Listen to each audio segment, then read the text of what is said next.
gukoresha telefone ya veni make kirazi mu 20 ukaba udatangaye and comment yateraje zibamba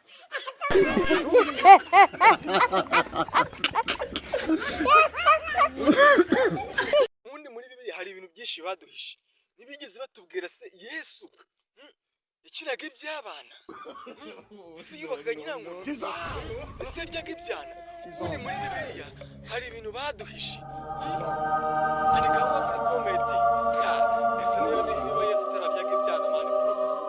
tubwire niba Yesu atararyaga ibyana batarabiduhishe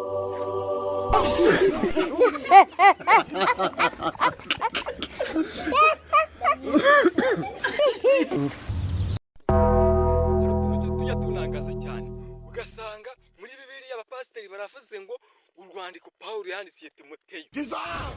birenga urwo rwandiko ariko Pawulo yandikiye Timoteyo birenga urwo rwandiko buriya wageze mu Rwanda gute